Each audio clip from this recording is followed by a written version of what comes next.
You're not going to believe what just happened, Cowboys Nation. This might go down as one of the most unexpected and jaw-dropping coaching moves in recent Dallas Cowboys history. Just a short while ago, news broke that defensive coordinator Matt Eberflus has officially been fired, and the confirmation reportedly came straight from none other than Jerry Jones himself. This is not a drill. The man who was brought in earlier this year to stabilize and elevate a Cowboys defense that was teetering on the edge of collapse is now out the door before even finishing the season. Nobody saw this coming this fast. We all knew there were concerns, there were issues brewing behind the scenes, the defense wasn't living up to expectations, but to be completely fired mid-season? That's something you usually only see when a team is completely tanking or falling apart, and while Dallas hasn't been perfect by any means, this move still caught nearly everyone off guard. Let's talk about why this matters and what might have led to this wild, fast, and fiery decision. So first, let's rewind just a bit.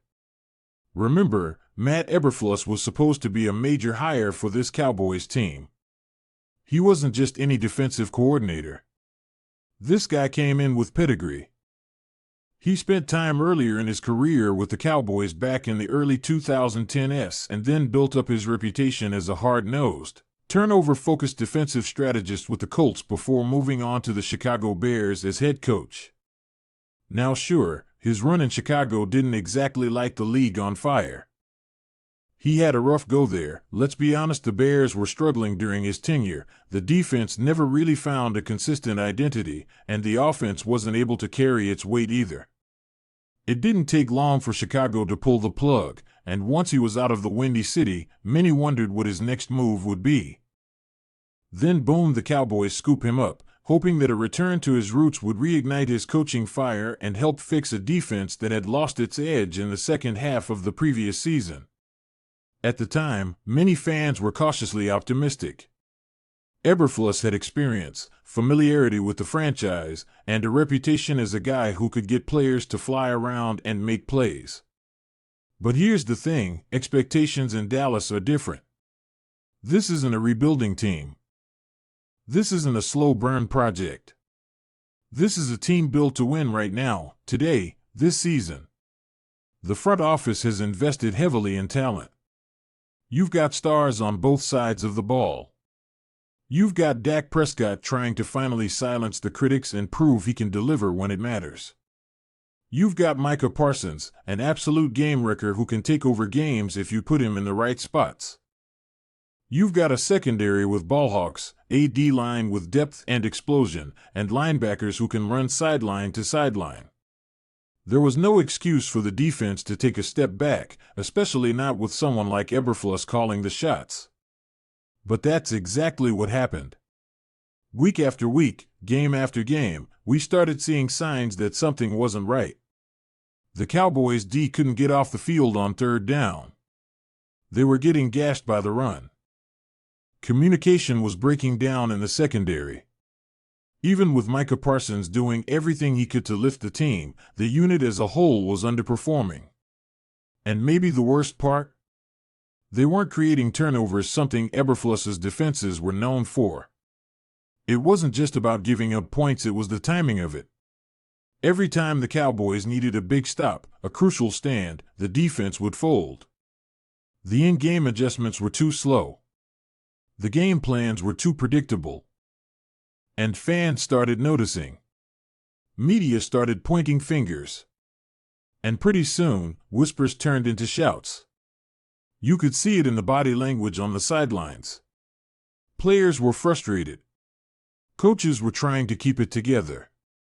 Jerry Jones, always watching, started dropping little hints in interviews. We've got to play better defense. We need to clean up mistakes. It's not what he said, it's how he said it. You could feel it building. Behind closed doors, there had to be tension. Head coach Brian Schottenheimer, who's also under pressure to prove he can lead this team, was likely feeling the heat too. You have to imagine meetings weren't going well. Film sessions must have been brutal. Players probably questioning the scheme, asking why they are in certain coverages, why there's no pressure in key moments, why adjustments weren't working. And at some point, something snapped. Whether it was one final straw, maybe a blown assignment in a critical moment, maybe a rift in the locker room, maybe an ugly loss, or just a buildup of weeks and weeks of disappointing performances, Jerry Jones and the front office decided it was time to make a move. And let's be honest, this is very on brand for Jerry. He doesn't like to sit back and let problems fester. He likes control. He likes making statements. And firing a defensive coordinator midseason is a loud, clear, no-holds-barred statement. It says, we're not here to play around. We're not going to hope things magically fix themselves. We're going to take action, shake things up, and try to course correct before the season slips away. And that's exactly what this firing feels like, a desperate but potentially necessary course correction. Now, the fallout from this move is going to be intense. For starters, who steps up now? Do the Cowboys promote from within? Do they hand the reins to a senior assistant or bring in an outside voice midseason, which would be highly unusual but not impossible? Do they change schemes completely or try to keep things as stable as possible while just tweaking the game day calls? Whoever takes over has a mountain to climb. Because this defense, while talented, is fragile right now. Confidence is low. Players need to be re-energized. The fan base is already skeptical. The offense is doing what it can, but without a reliable defense, even elite QB play isn't enough. So the pressure is immense.